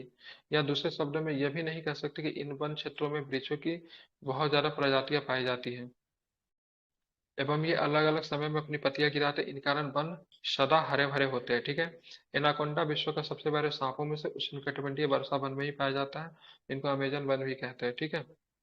ब्राजील के उष्णकटिबंधीय सदाबहार वन इतने विशाल है कि ये पृथ्वी के फेफड़े, लंग शब्द अर्थ की तरह प्रतीत होते थे। ये भी पूछा जाता है, ठीक है, किस देश के वन को, ठीक है, पृथ्वी के फेफड़ा कहते हैं? तो ब्राजील के उष्णकटिबंधीय सदाबहार वन। आमतौर पर उष्णकटिबंधीय सदाबहार वन में रोजवुड, ठीक है, आबनूस महोगनी जैसे वृक्ष आपको देखने को मिलते हैं, ठीक है। सूर्य की किरण अच्छे से नहीं पहुंच पाती, सालों भर वर्षा होते, एक साथ पूरे पत्ते नहीं गिराते। एनोकोंडा क्या पाया जाता है? सप्र जो है सो इसी वन में आपको देखने को मिलेंगे। उष्णकटिबंधीय पर्णपाती वन के संदर्भ में नीचे दिए गए कथनों में से कौन सा कथन सत्य है? उष्णकटिबंधीय पर्णपाती वन मानसूनी वन होता है। इन वनों में वृक्ष जंगल संरक्षित करने के शुष्क मौसम में भी अपनी पत्तियां झाड़ देते हैं, ठीक है, ध्यान में रखना। उष्णकटिबंधीय पर्णपाती वन, पर्णपाती मतलब इनके पत्ते गिरते हैं। इन वनों के वृक्ष जल संरक्षण करने के लिए शुष्क मौसम में अपनी पत्तियां पूरी तरीके से झाड़ देते हैं। उष्णकटिबंधीय पर्णपाती वन मानसूनी वन होता है, ठीक है, ध्यान में रखेंगे।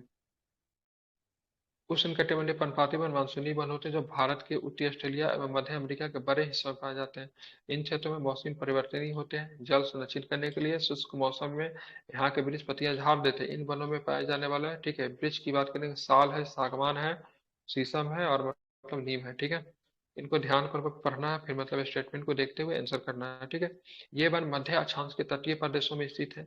ये वन सामान्यतः, ठीक है, ध्यान में रखेंगे, सामान्यतः महाद्वीपों के पूर्वी किनारों पर स्थित है। इन वनों में दृढ़ एवं मुलायम दोनों प्रकार की लकड़ी पाया जाता है। तो ये कहाँ पे? शीतोष्ण सदाबहार वन में। कहाँ पे? शीतोष्ण सदाबहार वन में। उपयुक्त वन शीतोष्ण सदाबहार वन के संदर्भ में इस प्रकार के वन दक्षिण पूर्वी अमेरिका, दक्षिणी चीन एवं पूर्वी अमेरिका में पाए जाते हैं। यहाँ ओक, चीड़ एवं यूकेलिप्टिस जैसे दृढ़ एवं मुलायम लकड़ी के वृक्ष पाए जाते हैं। ये आपको ध्यान में रखना चाहिए, ठीक है। शीतोष्ण पर्णपाती वनों के संबंध में निम्नलिखित में से कौन सा कथन सत्य है? कौन सा कथन सत्य? देखेंगे, उच्च अक्षांशों के बढ़ने पर शीतोष्ण पर्णपाती वन मिलते हैं। इस प्रकार के वन अधिकांशतः उत्तरी पूर्वी अमेरिका, पश्चिमी यूरोप तथा तटीय भागों में मिलते हैं। इस प्रकार के वनों के वृक्ष अपनी पत्तियां शुष्क मौसम में गिरा देते हैं, ठीक है। शीतोष्ण पर्णपाती वन की बात हो रही है, ठीक है। कौन सा कथन सही है? इसका बात करेंगे, सारे के सारे कथन जो है इसके सही है, ठीक है। उपर्युक्त तीनों कथन सत्य हैं। शीतोष्ण पर्णपाती वन, ठीक है, उत्तर पूर्वी अमेरिका, चीन, चिली, न्यूजीलैंड एवं पश्चिमी यूरोप के तटीय भागों में पाए जाते हैं। यहाँ पाए जाने वाले पेड़ ओक, एस, बीच, ठीक है, आदि है। फिंजेट और, ठीक है, मोनाल जैसे पक्षी भी यहाँ पे आपको पाए जाते हैं, ठीक है। इस प्रकार के वन को विश्व का फलो उद्यान कहते हैं, ठीक है। तो भूमध्य सागरीय वन को कहते हैं।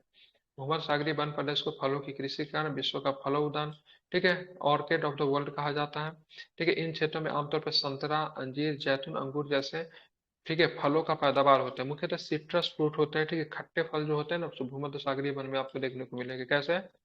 खट्टे देखने को मिलेंगे, खट्टे एवं रसदार, ठीक है। ध्यान में, कहाँ पे मिलेगा ये वन? तो भूमध्य सागरीय वन प्रदेशों की फलों की कृषि के कारण विश्व का फलो उद्यान इसको कहते हैं, ठीक है। कहाँ पे? तो भूमध्य सागरीय वन, इसको ध्यान में रखिएगा, ठीक है।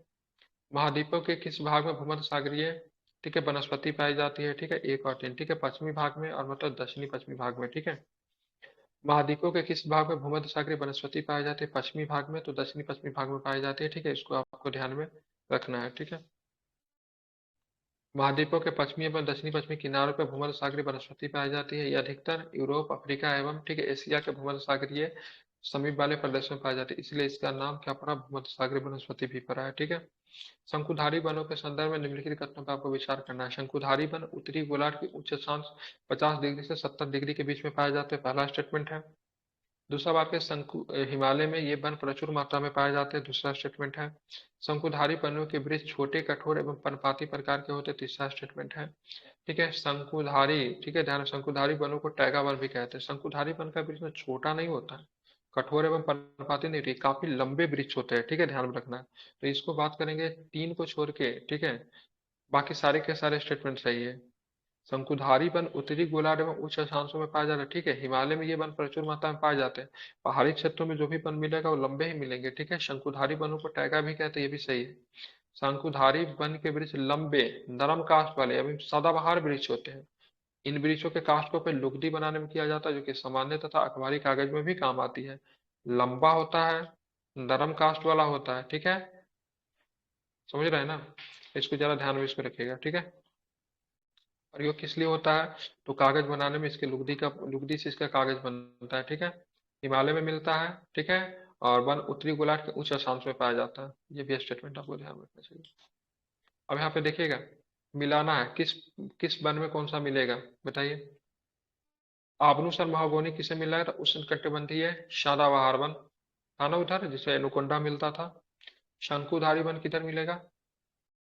उष्णकटिबंधीय पर्णपाती वन में क्या मिल जाएगा? ये मिल जाएगा, सागवान और साल। शंकुधारी वन में क्या मिलेगा? शीतोष्ण पर्णपाती वन में हम्म चीड़ देवदार, चीड़ देवदार इसमें इसमें एस और बीच मिला लीजिए, यहाँ पे दिया होगा। चीड़ देवदार की बात करेंगे शंकुधारी में। शीतोष्ण पर्णपाती में बात करेंगे एस और बीच, ठीक है। शीतोष्ण पर्णपाती सही लगा है, ठीक है। इधर सागवान की बात करेंगे तो उष्णकटिबंधीय पर्णपाती वन, जिसमें पत्ते खो देते हैं एक समय के बाद। आबनुस महोगनी की बात करें, उष्णकटिबंधीय सदाबहार, जिसमें सालों भर मतलब क्या होता है, बारिश होता है, ठीक है, कहाँ पे मिलेगा? तो ये आपको मिलेगा कहाँ पे? अमेजन वगैरह के क्षेत्र में जो है ये वन आपको देखने को मुख्यतः आपको मिलेगा। इंपॉर्टेंट था, इसको जरा ध्यान में रखिएगा। एग्जाम में इसको मिलाने के लिए आता है, हर एक एग्जाम में पूछा जाता है, ठीक है। अब उष्णकटिबंधीय घास के संदर्भ में निम्नलिखित कथनों पर फिर से विचार करना है। उष्णकटिबंधीय घास स्थल सिर्फ भूमध्य रेखा के उत्तर में पाए जाते हैं। उष्णकटिबंधीय घास आमतौर पर छोटी होती है। अफ्रीका का सवाना घास स्थल उष्णकटिबंधीय घास स्थल का उदाहरण है। अफ्रीका का सवाना उष्णकटिबंधीय घास स्थल का उदाहरण। क्या सही है? तो ए का दो सही है, ठीक है, मतलब तीसरा गलत है। अफ्रीका का सवाना घास स्थल उष्णकटिबंधीय घास स्थल का शीतोष्ण होना चाहिए। एक दो मतलब क्या है, ये सही है, ये गलत है ऊपर वाला, ठीक है। एक का दो मतलब क्या है, गलत है, गलत पूछ रहा है ना, असत्य है, ठीक है। उष्णकटिबंधीय घास श्री भूमध्य रेखा के उत्तर में पाया जाता है, गलत है। उष्णकटिबंधीय घास आमतौर पर छोटी होती है, गलत है, ठीक है।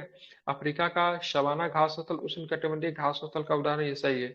सोल्यूशन देखिए, उष्णकटिबंधीय घास भूमध्य रेखा के किसी भी तरफ उग जाती है, ठीक है, केवल उत्तर में नहीं, किसी भी तरफ, ठीक है।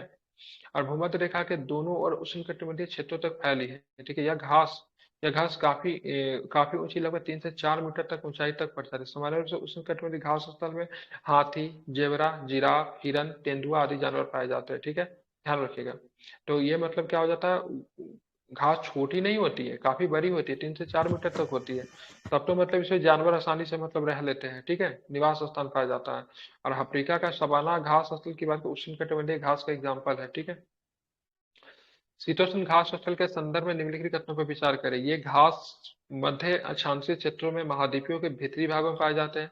यहाँ की घास आमतौर पर छोटी एवं पौष्टिक होती है।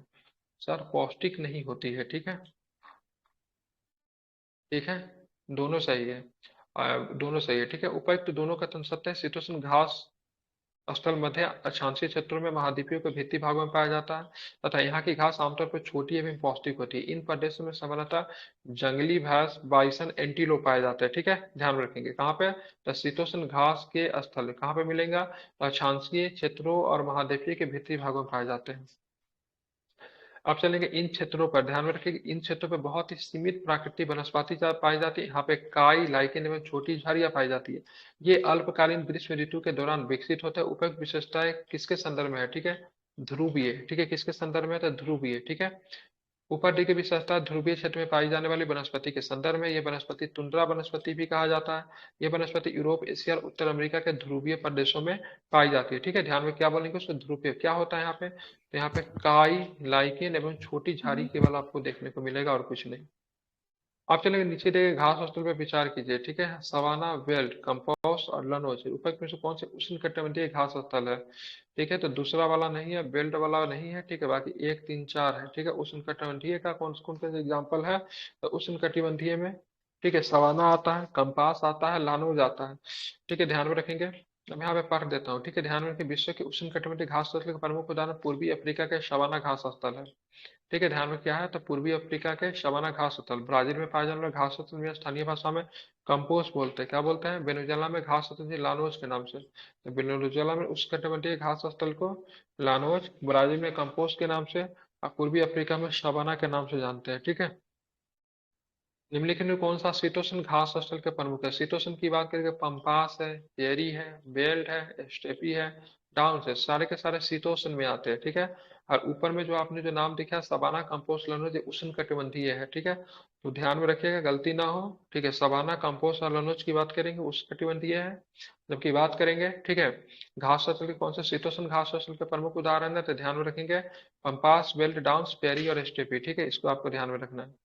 पंपास आपको दक्षिण अमेरिका में, पेरी की बात करें उत्तर अमेरिका में, बेल्ट की बात करें दक्षिण अमेरिका में, स्टेपी की बात करें मध्य एशिया में, डाउन्स की बात करेंगे ऑस्ट्रेलिया में आपको देखने को मिलेगा। इंपॉर्टेंट है ये, इसको आपको ध्यान में रखना है, ठीक है। अब चलेंगे 7 नंबर चैप्टर जिसमें है मानवीय पर्यावरण, बस्तियां, परिवहन एवं संचार, ठीक है, ध्यान में रखेंगे। जीआरटी का क्लास 7 का चैप्टर नंबर क्या है?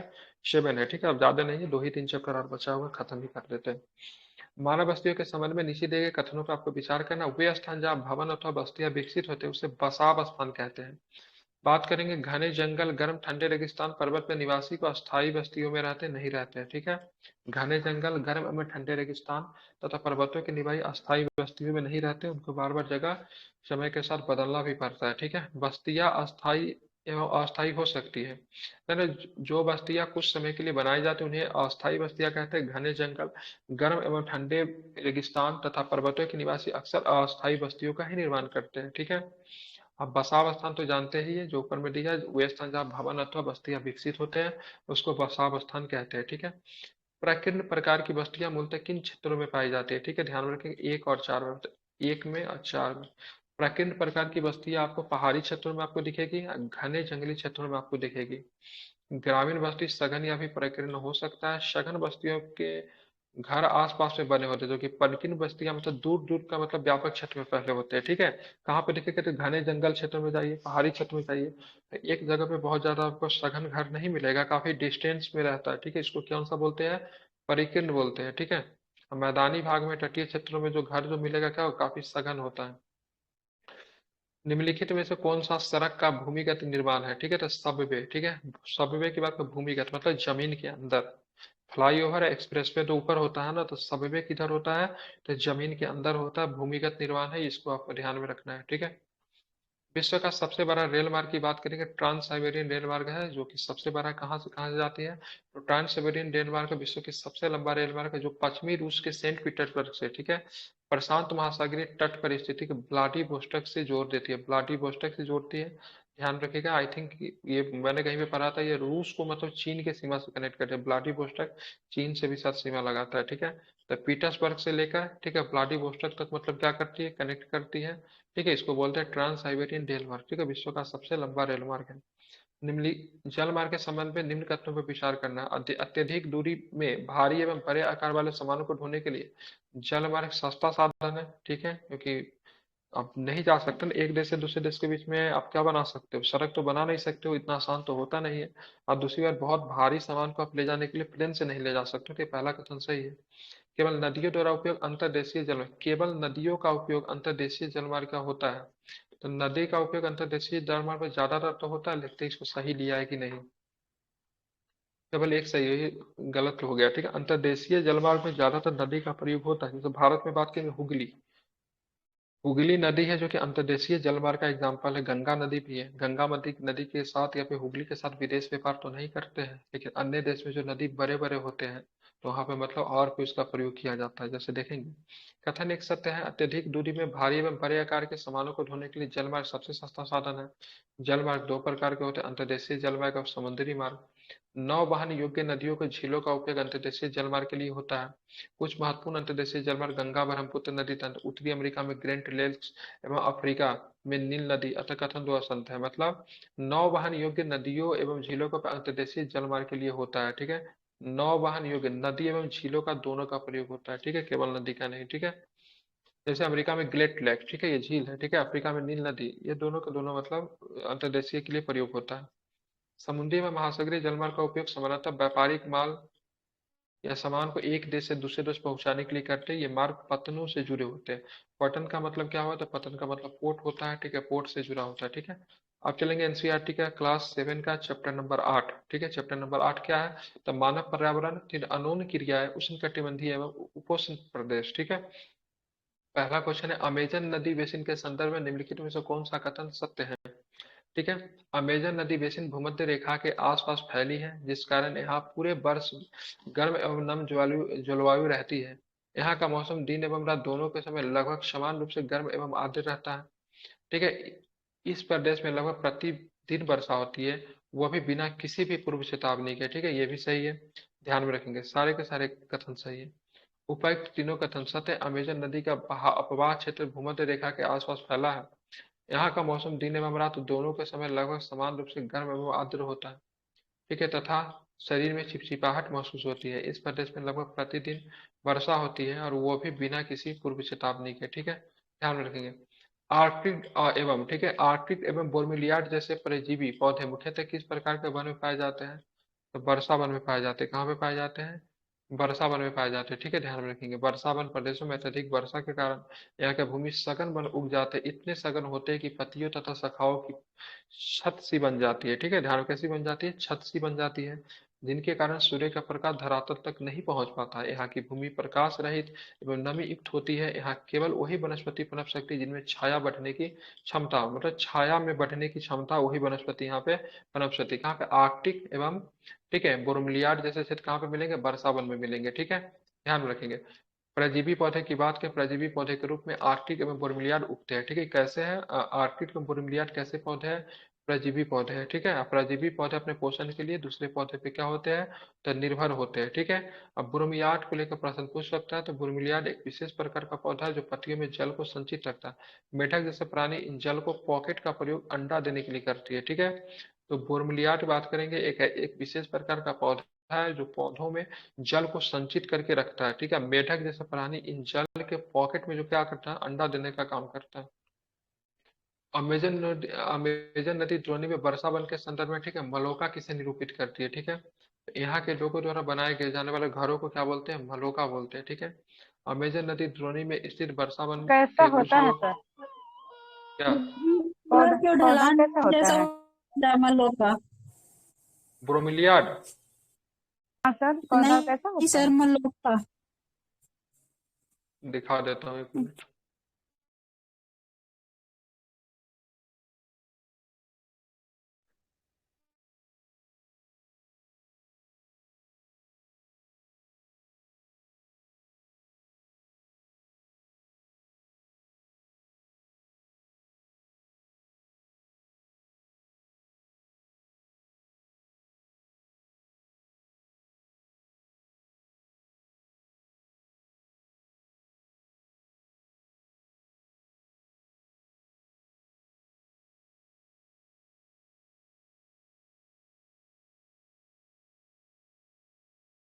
यही है,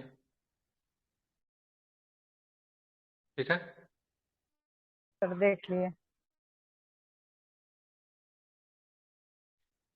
चलिए आगे चलेंगे। निम्नलिखित विकल्पों में से ध्यान से पढ़कर बताइए, भारत की कौन सी नदी बेसिन सूसू नामक डॉल्फिन पाई जाती है। ये अभी चर्चा में रहा, ठीक है, गंगा डॉल्फिन में आपको सूसू नामक डॉल्फिन पाई जाती है, ठीक है। एक डॉल्फिन की एक प्रजाति है बोटो, ठीक है, बोटो आपको पाई जाती है, अमेजोन में पाई जाती है। कहाँ पे पाई जाती है, अमेजोन में पाई जाती है। एग्जाम में प्रश्न पूछेगा, डॉल्फिन के 13-14 प्रजाति है, ठीक है, डॉल्फिन का एक दो प्रजाति नहीं है, 13-14 प्रजाति है, जिसमें से आपको ध्यान में रखना सूसू भी एक है जो कि भारत में पाया जाता है, गंगा में, ब्रह्मपुत्र में। ठीक है, बोटो की बात करेंगे, या अमेजन में पाया जाता है। अभी बहुत सारे डॉल्फिन को मृत पाया गया है, ठीक है, इसीलिए डॉल्फिन के ऊपर चिंता दिखाते हुए एक घोषणा जारी किया गया, ठीक है, जिसको बगोटा बोलते हैं, ठीक है। बगोटा घोषणा जो है डॉल्फिन के संरक्षण से संबंधित है, ठीक है। गंगा के गंगा में ब्रह्मपुत्र नदी के अलवणीय जल में एक विशेष प्रकार की डॉल्फिन पाई जाती है, जिसे स्थानीय भाषा सुसु अथवा अंधी डॉल्फिन कहते हैं। क्या बोलते हैं, सुसु का मतलब अंधी डॉल्फिन। सुसी की उपस्थिति से जल की शुद्धता का पता चलता है। रसायन की अत्यधिक मात्रा वाली गैर, ठीक है, औपचारिकता औद्योगिक एवं शहरी गंदगी इन प्रजातियों को नष्ट कर रही है। अगर जल अगर शुद्ध होगा तो ही सुसु मिलेगा, अगर जल अगर शुद्ध नहीं होगा तो सुसु वहां से भाग जाता है, ठीक है, ध्यान में रखेंगे, ठीक है। अब मैंने बोटो बताया, बोटो क्या है, तो बोटो को ध्यान में रखिएगा, ये अमेजन में पाए जाने वाले डॉल्फिन का विशेष प्रकार है, ठीक है। और ये बहुत अभी चर्चा में रहा, मैं करवा ही देता हूँ, एक मिनट रुक जाइए, करवा दे रहा हूँ, एक मिनट, सारा डॉल्फिन करवा देता हूँ, एग्जाम में बहुत जरूरी है, इससे हो सकता है आपको एक दो प्रश्न दिख जाए।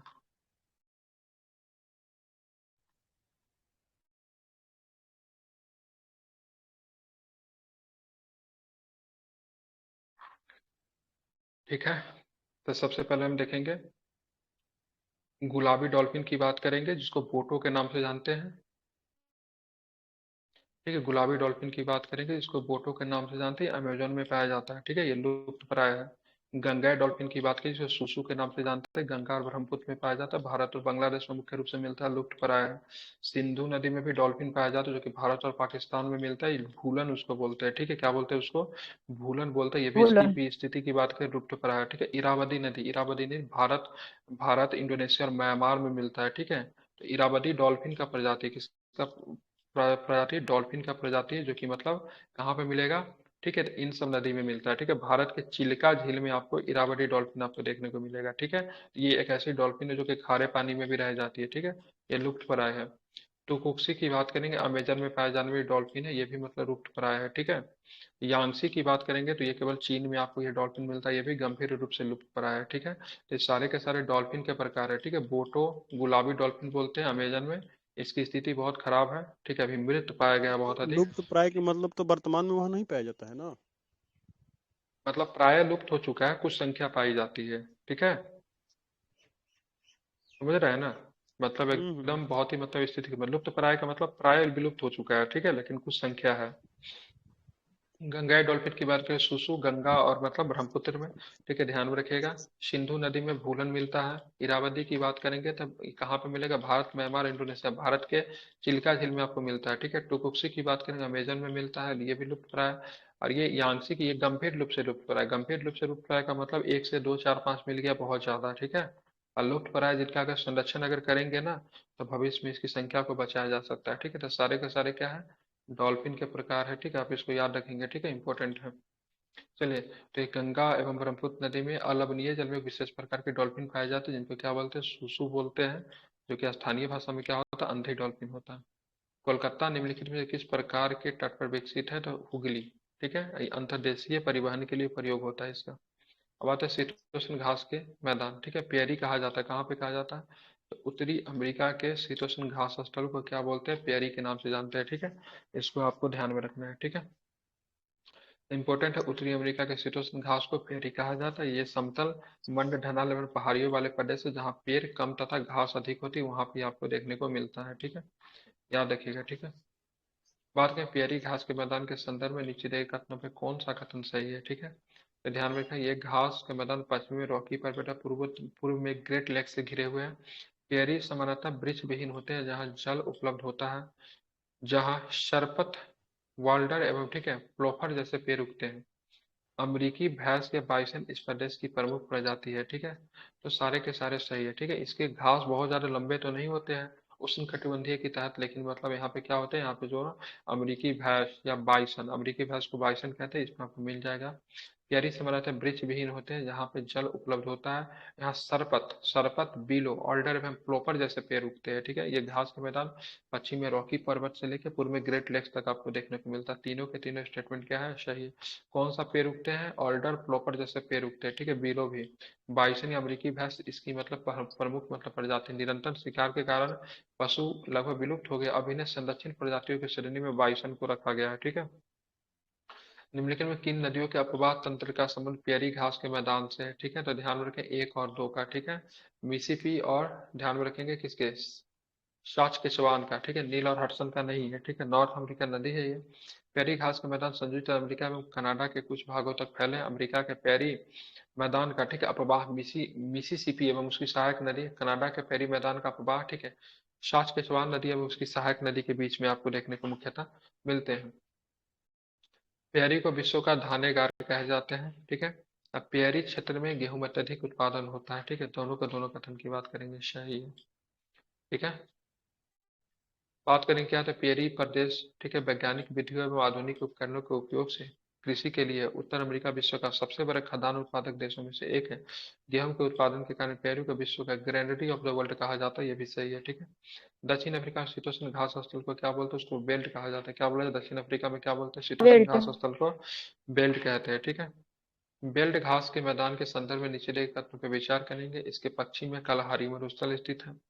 जारे इसकी, ठीक है, सहायक नदियां एवं जारे एवं इसकी सहायक नदियां इस प्रदेश को सिंचती है, गलत है, ठीक है, केवल पहला वाला ही आपको सही है, ठीक है। ऑरेंज एवं लिम्पोपो सहायक नदियां इस प्रदेश को सिंचती है, कौन सा, ऑरेंज एवं लिम्पोपी, ठीक है, ध्यान में रखेंगे कौन सा, बेल्ट, ऑरेंज और लिम्पोपी नदी दोनों को दोनों आपका नदी जो है साउथ अफ्रीका में बहता है, ठीक है, ध्यान में इसको रखेंगे, ठीक है। तो इसको जारे नदी नहीं सींचती है, ठीक है, ऑरेंज एवं लिम्पोपे नदी इसको सींचती है, ये आप ध्यान में रखेंगे। और इसके अफ्रीका, इसके पश्चिम में कलाहारी मरुस्थल पाया जाता है, जहाँ पे एक जनजाति पाई जाती है, जिसको क्या बोलते हैं, बुशमैन कहते हैं, ठीक है, क्या बोलते हैं उसको, बुशमैन कहते हैं, ठीक है। 10 नंबर क्वेश्चन, 10 नंबर चैप्टर देखेंगे एनसीईआरटी के क्लास 7 का, कौन सा आएगा, 10 नंबर, ठीक है। इसके बाद आपका 2 महाद्वीप पढ़ना है, उसके बाद क्लास 7 का पूरा एनसीईआरटी आपका क्या होगा, समाप्त हो जाएगा, ठीक है। तो शुरू करें, 10 10 नंबर, ठीक है। तो इसमें क्या है, ध्यान ध्यान में रखेंगे, इसमें क्या है, तो इसमें निम्नलिखित मरुस्थलों पर विचार करना है, ठीक है। मरुधान रेगिस्तान का वह क्षेत्र जहाँ बड़ी मात्रा में पशुपालक रहते हैं। रेगिस्तान की वह क्षेत्र जल स्तर पर आ जाता है, वहाँ मरुधान बनते हैं तथा ये क्षेत्र उपजाऊ होता है। रेगिस्तान के आसपास का वो उपजाऊ क्षेत्र रेगिस्तान में फैलाव की चपेट में आ जाता है, ऐसे निजी क्षेत्रों को मरुधान कहते हैं। रेगिस्तान का वह क्षेत्र जहाँ बजरी के मैदान एवं नग्न चट्टानी सतह वाले, ठीक है, उचित पठार पाए जाते हैं, मरुधान कहलाता है। ठीक है, तो केवल इसकी बात करेंगे। ठीक है, उपयुक्त में से कौन सा कथन मरुधान को सही रूप से मतलब परिभाषित करता है, तो केवल केवल दो। दो क्या आता है, रेगिस्तान का वो क्षेत्र जहाँ पे जल सतह आ जाता है, जहाँ मरुधान बनते हैं, वो क्षेत्र उपजाऊ हो जाता है, उसको मरुधान कहते हैं। कि मतलब जल का क्षेत्र कहीं कहीं पे पाया जाता है, उसको इंग्लिश में शायद ओआसिस कहते हैं शायद इसको। हाँ, ओआसिस, ठीक है। ध्यान में रखेंगे, क्या बोलते हैं इसको, ओआसिस कहते हैं। मतलब समुद्र का वो स्थल जहाँ पे मतलब क्या हो जाता है, पानी वगैरह थोड़ा सा कहीं, सॉरी, क्या बोलते हैं, मरुस्थल का वो सा स्थल जहाँ पे थोड़ा बहुत पानी वगैरह दिखे जाए, जहाँ पे कुछ मतलब फसल, जहाँ पे कुछ मतलब प्लांट्स वगैरह उग है, ठीक है, जैसे खजूर एवं कुछ पे अन्य फसल मतलब पेड़ मतलब दिख जाते हैं, उसको मतलब मरुधान कहते हैं। ठीक है, अंग्रेजी में ओआसिस जैसे शब्द का प्रयोग होता है। जम्मू कश्मीर के पूर्व में स्थित लद्दाख के संदर्भ में सही कथन में कौन सा शहर सही है। ठीक है, जम्मू कश्मीर के पूर्व में स्थित लद्दाख के संदर्भ में सही कथन की चयन करना है। लद्दाख के पूर्व में, ठीक है, काराकोरम पर्वत श्रेणियां एवं पश्चिम में जास्कर है। ठीक है, लद्दाख के उत्तर में नंगा पर्वत है, दक्षिण में पीर पंजाल है। ठीक है, इसके बारे में सही कथन को बचाना है। ठीक है, बात करेंगे तो इसका बात करेंगे। उसके बाद, ठीक है, यहाँ पे लद्दाख के उत्तर में नंगा पर्वत है और दक्षिण में काराकोरम है, ये भी गलत है। लद्दाख के उत्तर में, ठीक है, काराकोरम पर्वत है, दक्षिण में जास्कर है। ठीक है, ये ध्यान में रखिएगा, इंपॉर्टेंट है ये। लद्दाख के उत्तर में क्या है, तो लद्दाख के उत्तर में बात करेंगे काराकोरम है और दक्षिण में बात करेंगे जास्कर है। ठीक है, लद्दाख एक किस प्रकार का, ये भी एक डिजर्ट है, लेकिन किस प्रकार का, ठंडा डिजर्ट है। ठीक है, तो भारत में ठंडा डिजर्ट भी है और गर्म डिजर्ट भी पाया जाता है। ठीक है, गर्म डिजर्ट की बात करेंगे तो हमारा थार हो गया, और ठंडा में हम लोग जा सकते हैं लद्दाख। ठीक है, उत्तर में काराकोरम है और दक्षिण में जास्कर है। निम्नलिखित में से कौन सी नदी लद्दाख क्षेत्र से होकर बहती है। ठीक है, तो सिंधु भी बहती है और सोएक नदी भी बहती है। ठीक है, दामोदर और बराकर बंगाल में और मतलब कहाँ पे, बंगाल और झारखंड में बहने वाली नदी है। सिंधु की बात करेंगे, श्योक की बात करेंगे, दोनों को दोनों नदी की बात करेंगे। एक और चार नदी जो है सो सिंधु और श्वेक का नाम आपको ध्यान में रखना है। ठीक है, लद्दाख लद्दाख से होकर कई नदियां बहती है, जिनमें सिंधु एवं श्वेक प्रमुख नदी है। श्वेक सिंधु नदी की एक महत्वपूर्ण सहायक नदी है। नदियां गहरी घाटियों एवं, ठीक है, महाखंड महाखंड का मतलब गॉर्ज का निर्माण करती है। लद्दाख में अनेक हिमानी है, जैसे गैंगरी और हिमानी। गैंगरी हिमानी आपको कहाँ पे मिलेगा, ठीक है, ध्यान में रखिएगा, लद्दाख में मिलेगा। गोमुख की अगर बात करेंगे तो गोमुख हिमालय आपको उत्तराखंड में मिलता है। 4 नंबर क्वेश्चन देखिए, भारत के उत्तर में अवस्थित लद्दाख एक शीत मरुस्थल है। लद्दाख हिमालय के वृष्टि छाया क्षेत्र में अवस्थित है। ठीक है, तो ए और दोनों से, वृष्टि छाया जहाँ पे होगा ना वहाँ पे बारिश नहीं होगी। ठीक है, जो वृष्टि छाया जहाँ पे होता है वहाँ पे बारिश नहीं होती है। ठीक है, तो लद्दाख में भी बारिश नहीं होती है। ठीक है, लेकिन किस प्रकार का मरुस्थल, तो शीत मरुस्थल है, ध्यान में इसको रखेंगे। जहाँ पे बारिश नहीं होगी वो क्या होगा, वृष्टि छाया अपने आप चेंज हो जाएगा। लद्दाख क्षेत्र के संबंध में नीचे दिए गए कथनों पर आपको फिर से विचार करना है। लद्दाख घाटी में, ठीक है, सरपट बिलो में फ्लोपर के उपवन देखा जा सकता है। लद्दाख के अधिकांश लोग या तो हिंदू है या फिर जैन है। ठीक है, ध्यान में रखेंगे। बात करिए गलत। ठीक है, हिंदू जैन नहीं, लद्दाख के अधिक क्षेत्र के ज्यादातर लोग क्या है, बौद्ध है। लद्दाख क्षेत्र में बौद्ध मठ अपने परंपरागत गोम्पा के साथ स्थित, ये सही, ये सही है। ठीक है, यहाँ पे देखिए लद्दाख के अधिकांश लोग मुस्लिम या बौद्ध है। ठीक है, क्या है, या तो मुस्लिम है या फिर बौद्ध है। ठीक है, गोम्पा। लद्दाख क्षेत्र में अनेक, ठीक है, बौद्ध मत अपने परंपरागत गोम्पा के छात्र स्थित है। कुछ कुछ प्रसिद्ध मतलब हेमिस हो गया, थिक्से हो गया, लमाई इरू हो गया, सारे के सारे कहाँ मिलेंगे, लद्दाख में मिलेंगे। गोम्पा तिब्बती शैली में बने एक प्रकार का बौद्ध मठ का भवन या, ठीक है, भवनों को कहते हैं। ठीक है, गोम्पा क्या होता है, तो एक मठ, जैसे ये मठ का जो भवन या फिर जो होता है ना, उसको गोम्पा कहते हैं, जो कि किस शैली में बना हुआ, तिब्बती शैली में बना हुआ। ठीक है, भिक्षुओं की सुरक्षा के लिए मजबूत दीवारों और द्वारों से घिरे हैं। ये भवन साधना पूजा धार्मिक शिक्षा के लिए काम आता है, भिक्षुओं के निवास स्थान के लिए भी काम आता है। ठीक है, अब चलेंगे देश और उनके निवासी में। ठीक है, हमको मुख्यतः दो महाद्वीप करना है, उत्तर अमेरिका है। उत्तर अमेरिका में कितने क्वेश्चन है,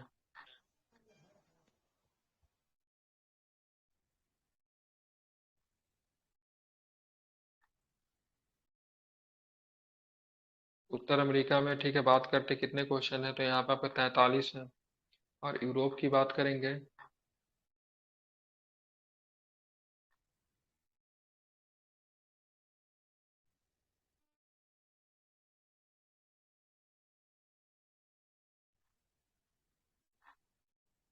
यूरोप में बहुत सारा क्वेश्चन, तो कल करवाते हैं, ठीक है।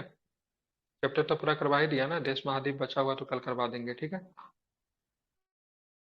ठीक है। ठीक है, तो चैप्टर 7 की बात करेंगे, लगभग पूरी तरीके से कंप्लीट हो गया। केवल 2 महाद्वीप आपको इसमें पढ़ना है, क्योंकि उत्तरी अमेरिका और मतलब क्या था, तो ध्यान में रखेंगे। क्या नाम है महाद्वीप का?